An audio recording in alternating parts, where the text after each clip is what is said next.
We introduce here the RIP routing protocol as a common example of distance vector routing.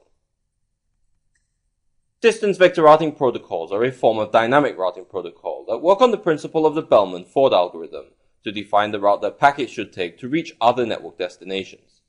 The application of the Routing Information Protocol, or RIP, is often applied in many small networks, and therefore remains a valid and popular protocol even though the protocol itself has been in existence much longer than other dynamic routing protocols in use today. The characteristics of such distance vector protocols are represented in this section through the Routing Information Protocol. So upon completion of this section, it is generally expected that trainees will be able to describe the behavior of the Routing Information Protocol, as well as successfully configure RIP routing and associated attributes. With the introduction of static routes, we have looked at the manual population of the IP routing table, along with the typical static route methods of application. We now, however, begin to look into the use of dynamic routing protocols and how their application helps to build routing tables and allow for the dynamic recovery of connections in the event that a primary route fails. We begin here by introducing the Routing Information Protocol, or RIP, which is considered a distance vector routing protocol. This basically refers to the protocol's ability to establish routing by specifying a certain path or vector for a destination and the distance based on a fixed metric to reach that destination. RIP relies on a small number of parameters in order to achieve this, which are communicated between routers. As such, bandwidth is required by RIP, as with any dynamic routing protocol, to communicate information between routers, but in the case of RIP is minimized. The RIP routing protocol also has no ability to carry subnet mask information, and this means it cannot specify a different mask based on requirement. Therefore, the subnet mask applied is based on the address. So for example, a network recognized as having a network address beginning 192 will be recognized in binary as being a class C address, and so will be assumed to have a subnet mask of 255.255.255.0.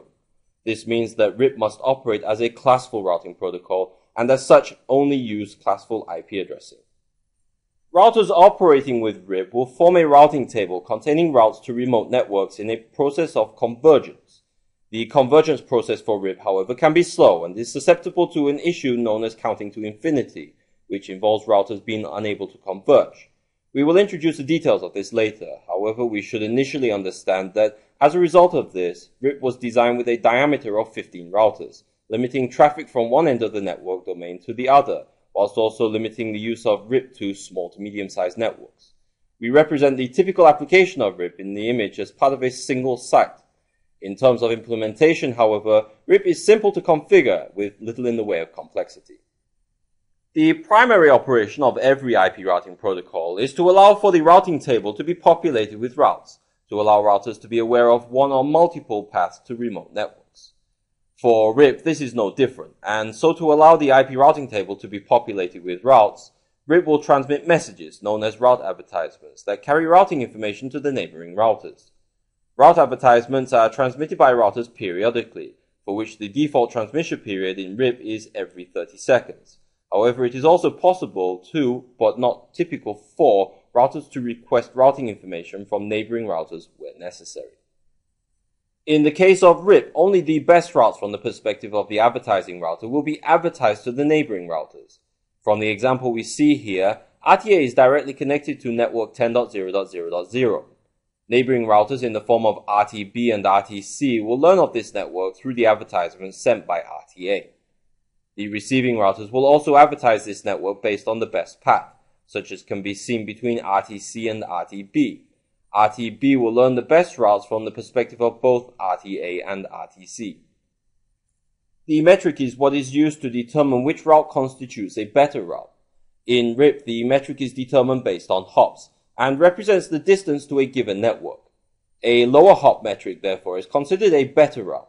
In the case of RTB, it learns of the best and, in this case, the only route from RTA and RTC, and is able to determine based on the lower metric that the route via RTA represents the better route to reach network 10.0.0.0.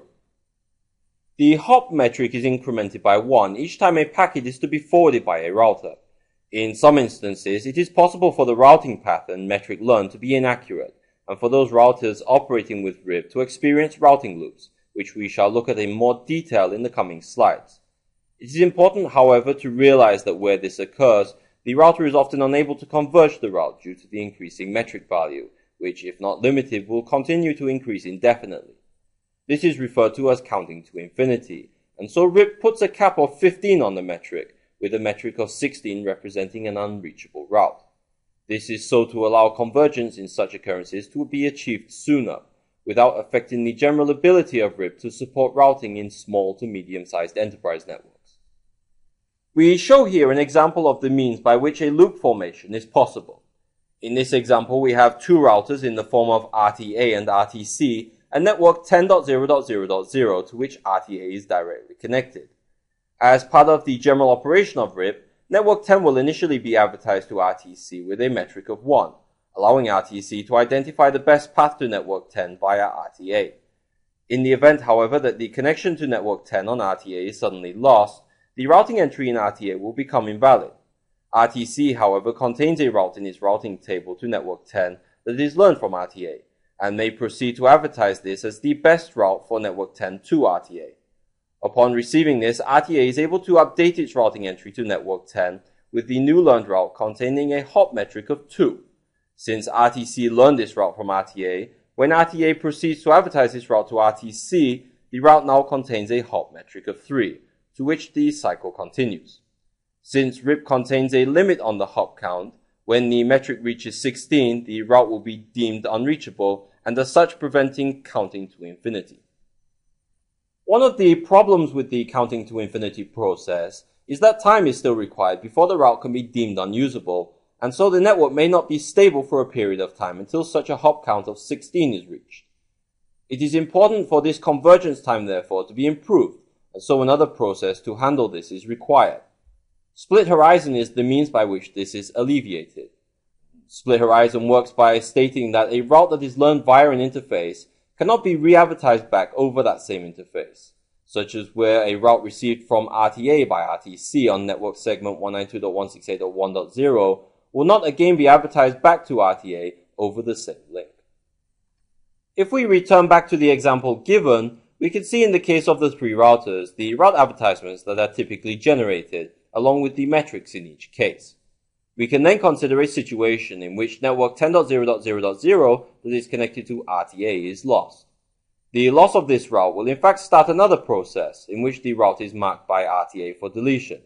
This involves RTA proceeding to advertise network 10.0.0.0 to neighboring routers with a metric of 16 to effectively flush the route, and therefore the route will not be immediately removed from the routing table.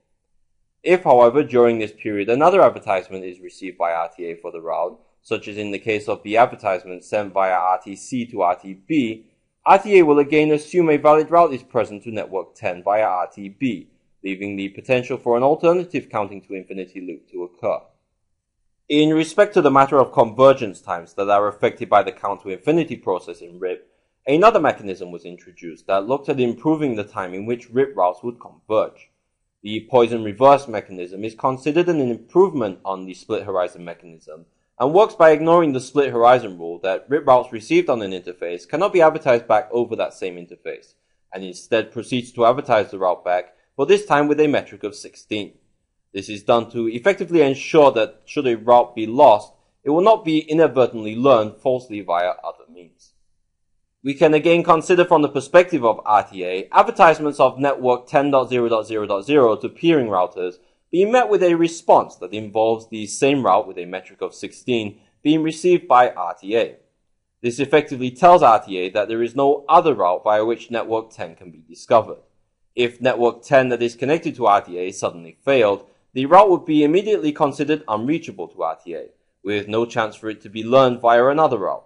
This effectively speeds up route convergence by ensuring inaccurate routes are not learned and the count to infinity process does not once again occur. The update of the current status of routes is subjected to the 30-second periodic timer by which all updates are controlled. If a failure in the network occurs, however, having to wait a period of up to 30 seconds before sending notification of the change will often delay convergence. As a solution to this, triggered updates can be used, which pretty much ignores the periodic update rule and allows for notification of the change to be advertised almost immediately after the change occurs, and greatly reduces the RIP convergence period. The communication of RIP messages as introduced occurs periodically, with a default period set at around 30 seconds. However, it is important to understand exactly what information is carried to understand the way in which RIP operates. Messages for RIP are carried to UDP port 520 and are transmitted as broadcasts to each of the neighboring RIP routers. The fields represent the contents of a RIP header, which includes the command field that defines the message type being used. Periodic messages used to update neighbors are considered response messages. However, request messages are also supported. The version field defines the version of RIP being used. The current message shown relates to the original version of RIP, and therefore the version field is set to 1. The address family identifier refers to IP, and for which the IP address field carries the IP network address being advertised, along with the metric in the last field. This metric may be any value between 1 and 16. However, 16 denotes an infinite route that is unreachable. With the advent of newer and more capable protocols, the existence of RIP was unable to be maintained for commercial use in its current format. RIP, however, being a protocol with very little in the way of overhead, continues to be ideal for smaller networks, and as such a number of improvements were made to the RIP protocol. The extensions can be considered to have breathed new life into the protocol and allowed it to continue to function in the face of continually evolving networks. This resulted in RIP version 2 being formed, which in itself is not entirely a new protocol, but an improvement on the existing RIP protocol. One of the major factors was the need to resolve the issue of RIP operation as a classful protocol.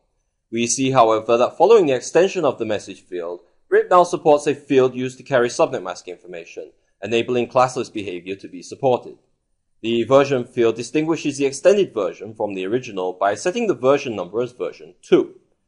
Other factors include the addition of authentication that is supported through the identification in the address family identifier field. We now also find that the advertisement of RIP messages are addressed using a multicast address of 224.0.0.9 to enable the messages to be handled only by those routers that are interested in receiving RIP messages.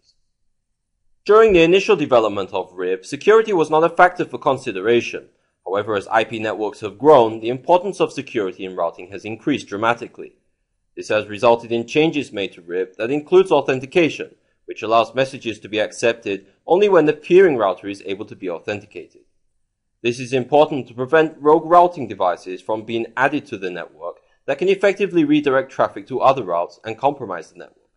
Through authentication, unauthorized routers cannot participate as part of the RIP network. Coming to the message header, we see here that the address family identifier field is referenced as a string of F values, where the message is one of authentication, along with a field in the message to define the authentication type and a 32-bit authentication field, which represents the authentication password. We find here that RTB is sending the RIP authentication message containing the password of Huawei. It is expected that the password match the password set on RTA. If the passwords match, RTA will accept RIP messages from RTB. More recently, stronger methods of authentication have been incorporated into RIP to ensure the integrity of the security, as threats of compromise to existing authentication methods become more likely. These newer authentication methods within RIP support encryption, which effectively hides the true password to prevent it from being applied to other non-authorized devices. Increases in network traffic mean that a greater number of routes may exist between destinations, and often at times represent routes with an equal cost. Where such routes are equal, RIP version 2 is able to support load balancing of traffic. We can see here how network 10.0.0.0 on RTA may be advertised to RTD via two equal cost paths, for which both can be utilized to better manage traffic load destined for network 10.0.0.0 via RTD. The configuration of RIP requires only a few simple commands in order to allow for convergence between routers to occur. We can see that RTA wishes to advertise network 10.0.0.0 to the neighboring routers to allow them to be aware of the network and have a valid path back to network 10 for any packets destined for hosts within this network. Firstly, the router must enable the RIP protocol and process. The process represents an instance of RIP and is generally recommended that this process be the same for all routers. If a process number is not specified, process number 1 will be used by default. We can see this here in the parenthesis following the RIP command, in which the RIP protocol view for process 1 is entered. Under this view, we specify the use of RIP version 2 and the network that is to be advertised. The resulting process will see RIP version 2 messages containing network 10.0.0.0 being advertised to the neighboring routers. We can further manage the communication of RIP messages through a number of different commands. The first of such commands is the RIP metric in command that is used to manipulate the metric of messages being received by a RIP router. In this example, we can see this command applied under the Gigabit Ethernet 0/0/0 interface, for which it is stated that any routes received should have their metric increased by a value of 2. The message transmitted from RTA is associated with a metric of 1 upon transmission, which when received will be incremented by a value of 2 and added to the IP routing table of RTC with a metric of 3. As an alternative, it is also possible for the metric to be manipulated based on the outbound interface of the message. In this instance, we can see that at the point of transmission of the message via the Gigabit Ethernet 0/0/0 interface on RTA, the message is incremented based on the value specified in the metric out command, which in this case is 2. One point to be clear on is that the metric is incremented at the point of transmission, and so in this case, the metric specified in the metric out command represents the incremented metric value. This means that once the metric is received on the Gigabit Ethernet 0/0/0 interface of RTC, the metric will already carry a value of 2. In order to prevent loops from occurring, it is necessary to ensure that either split horizon or poison reverse is active on the interfaces participating in the RIP routing process. We will typically find that by default, split horizon is enabled. Where both split horizon and poison reverse are configured in VRP, however, only one can take effect. The example shows the commands used to enable both split horizon and poison reverse. However, in such a case, the poison reverse command would take precedence and the split horizon rule would be made inactive. Following configuration of the RIP protocol and parameters, we were able to use the display command shown here to verify the results of the RIP protocol configuration on a per interface basis. As we can see for RTC, this involves the configuration of the metric in command with a value of 2, as well as setting of the split horizon and poison reverse commands, which both show as enabled. However, as mentioned, only the poison reverse command will take effect. When the RIP protocol is enabled on a router, RIP will by default forward messages to the peering neighbors. There may be instances in which this behavior is not desired, however, such as where the peering network is not part of the immediate enterprise domain, and these routes are expected to be kept internal and secure. In using the undo RIP output command, RIP advertisements will be restricted. The internal network, however, is still able to maintain a connection to such networks through static routes that will not provide advertisements relating to the internal network. Another command is that of the RIP input that is used to manage how RIP routing information is handled by the receiving interface. The shown configuration involves the use of the undo RIP input command on the Gigabit Ethernet 0/0/1 interface of RTD. Through this command, all received RIP messages via this interface will be ignored and discarded. This prevents the interface from taking part in the RIP process and may even be used to restrict an entire router from participating in RIP. The same display command can also be applied to RTD to view the RIP status of each interface.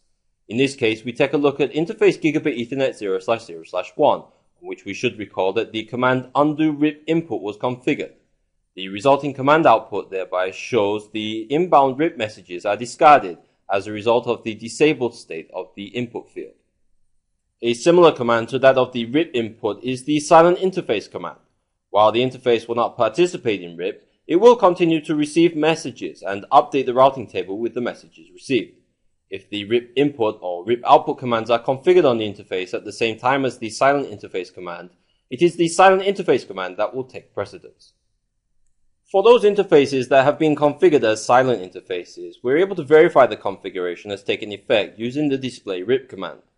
The entry within the command will list those interfaces that are currently operating as silent, as we can see highlighted here. This then brings us to the summary for this section on RIP, in which we ask a couple of questions here. The first of those is, at which point is the metric incremented for advertised routes?